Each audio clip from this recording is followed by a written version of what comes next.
It's a little after midnight, and you're sitting on the kitchen floor of a one-bedroom apartment assembling a $340 cold press juicer. The box it came in leans against two other boxes, an air fryer used exactly twice, and a massage gun still sealed in plastic. On the counter above you sits a credit card statement, unopened for a week. Your phone lights up against the tile, and in the dark, the screen shows a savings account you've been avoiding. The juicer you will use 5 times. My name is William, and I was 23 the night I put that juicer together, and it took me 2 more years to understand what I'd actually been buying all along.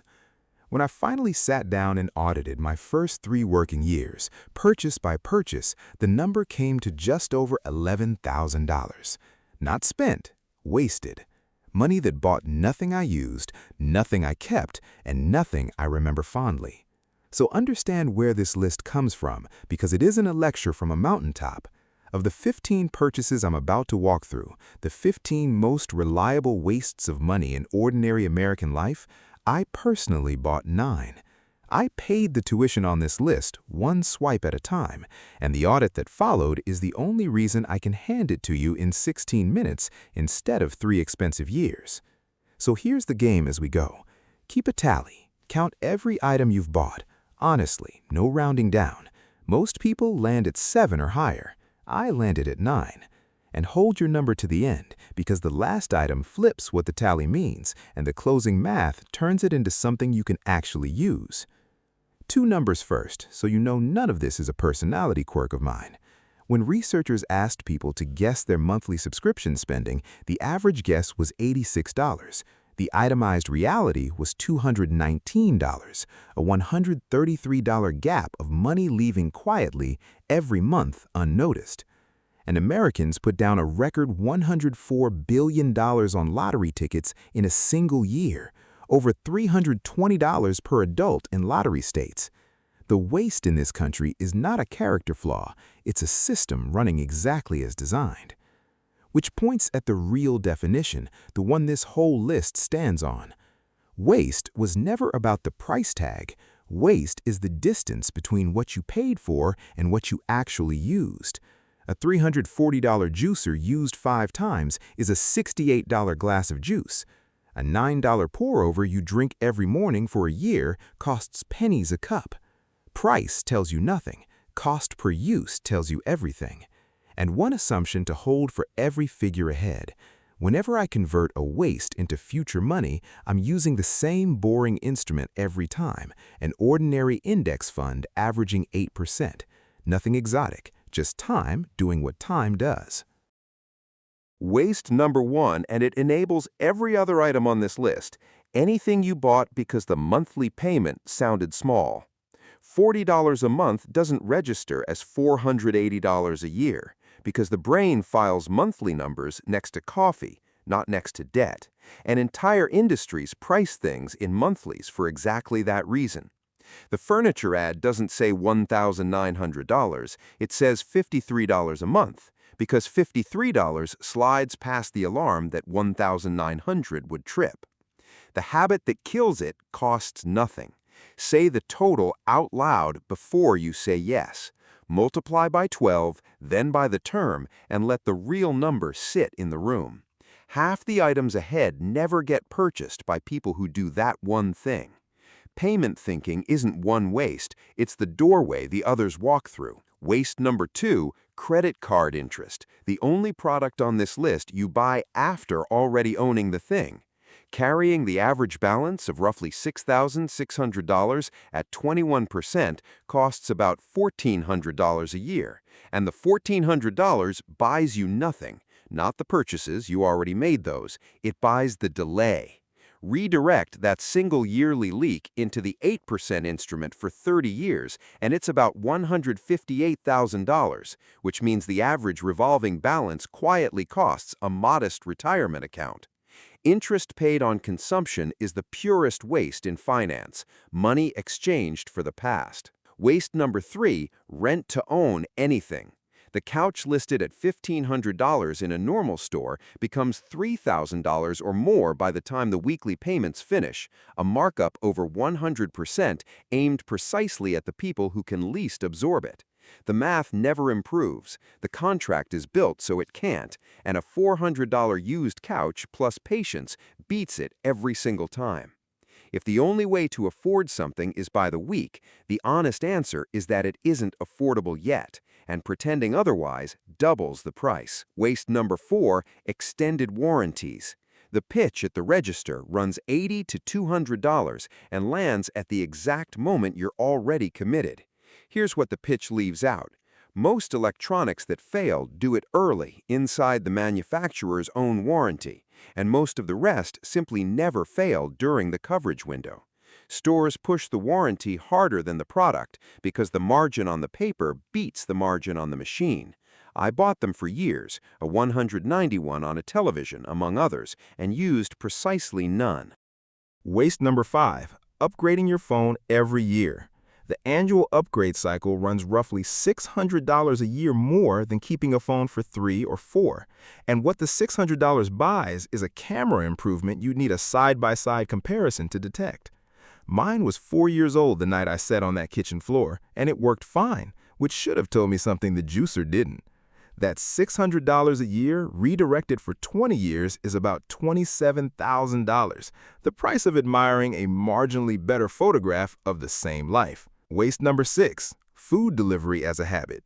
The $15 burrito arrives as $28 after the service fee, the delivery fee, the inflated menu markup, and the tip, nearly double the price to wait 40 minutes for colder food. As an occasional convenience, fine. As the default, you're paying restaurant investors a toll on your own laziness, and I paid that toll for 2 straight years before the audit showed me the total. Waste number 7, subscriptions you forgot you have. That $133 a month gap between what people guess and what they actually pay is $1,600 a year of spending that isn't even a decision, and 42% of people admit to paying for at least one service they no longer use at all. The fix takes 15 minutes, one pass through a bank statement. Cancel anything you didn't remember owning. $1,600 a year redirected for 30 years is over $180,000, recovered from money you never noticed leaving. Waste number 8, the ghost gym membership. $50 a month, attended 4 times in January, is a $150 per visit fitness plan. The industry's entire business model depends on members who don't show up. They sell far more memberships than the building could physically hold. Pay for a gym you attend, genuinely one of the best purchases there is.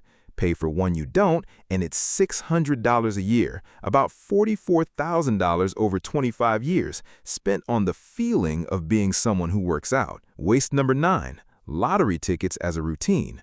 Over $320 per adult per year on a product engineered to return roughly half of what goes in.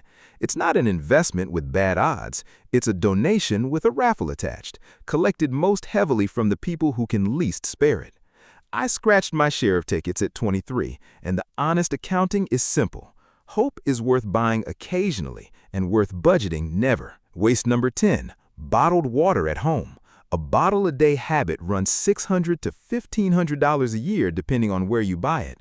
Tap water, filtered if you like, costs a few dollars a year for the same molecule.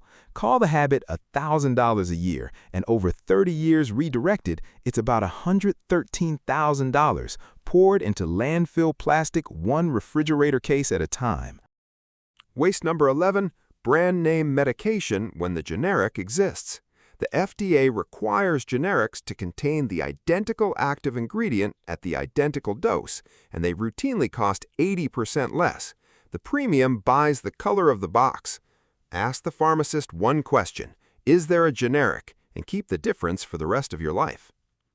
Waste number 12, premium gas in a car that asks for regular.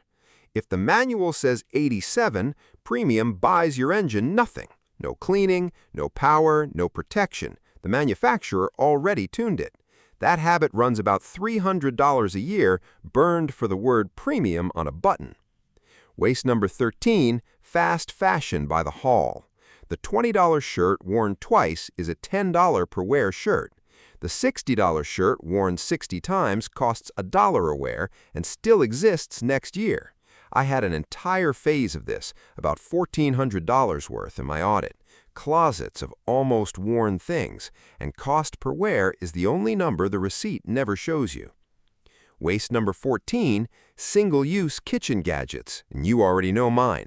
The $340 juicer, 5 glasses, $68 each, the air fryer, twice, the massage gun, never unsealed, every one bought at midnight adjacent hours, every one a purchase of the person I imagined becoming rather than equipment for the person I was. At 8% over 40 years, that juicer alone was a $7,400 appliance. The test that would have saved me: have I wanted this for 30 days straight? And can I name the last 3 times I needed it? The juicer failed both. I bought it anyway. That's the item where my tally stopped being funny to me.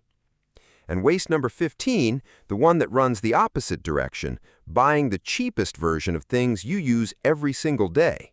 After 14 items about spending less, the last waste is spending too little twice. The $40 boots that die every winter cost more per decade than the $180 pair that gets resold.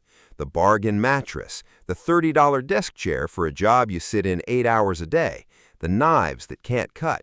Each one is the same juicer mistake mirrored, a price tag mistaken for a cost. Because the list was never telling you to spend less, it was telling you to stop paying for what you don't use, and to pay properly for what you use daily. Cost per use in both directions. That's the whole discipline, and this last item is the one I overcorrected into myself. 2 pairs of dying shoes in a single year before the lesson finally landed both ways. There's an afternoon I think about from the year the audit changed things. Black Friday, a big box store, my cart holding $612 of televised discounts, a soundbar, a second monitor, things with genuinely good prices. Standing in the checkout line, I ran the new habit out loud, cost per use, item by item, and the answer for the whole cart was almost never. So I stepped out of the line, put every item back, and walked out with nothing while the guy behind me laughed at me, actually laughed. I stood in the parking lot for a minute afterward, feeling exactly what you'd expect, embarrassed, empty-handed, wondering whether the discipline was worth looking foolish over. Then the feeling passed, and the numbers were still true. That night, I moved $600 into my Roth IRA from the parking lot of a Wendy's. At 8% left alone for 40 years, the cart I didn't buy is worth about $13,000, and the laugh was free. Nobody in that store knew what the empty hands were building. They didn't need to. The account knew. Full honesty also means telling you what I still get wrong, because the audit didn't turn me into a monk. I still order delivery when it rains hard enough. I kept the massage gun unopened as a monument, and the overcorrection was real. Those 2 pairs of $12 shoes died in the same year the boots lesson was supposed to have landed. The sustainable version of this list is the one you can run for a decade without hating your own kitchen, and I found mine by failing in both directions first. The audit deserves the same honesty the list got, so here is my $11,000, itemized. The juicer, $340. The other gadgets, about $700. Extended warranties, $420. The unused gym year, $720. The fast fashion phase, $1,400. 2 years of habitual delivery, roughly $2,600. Phone upgrades I didn't need, $1,900. Bottled water, $800. Lottery tickets, $260. And the interest paid carrying pieces of all of it, about $1,900.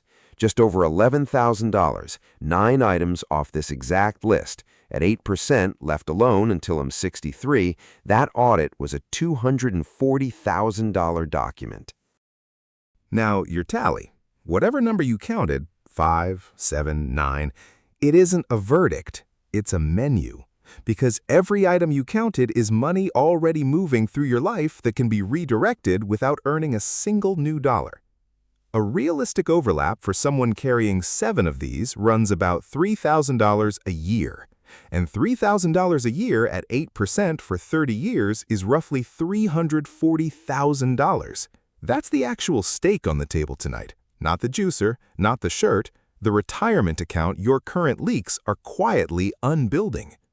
And unlike a raise, unlike a side hustle, this money requires no new hours, no new skills, and no one's permission.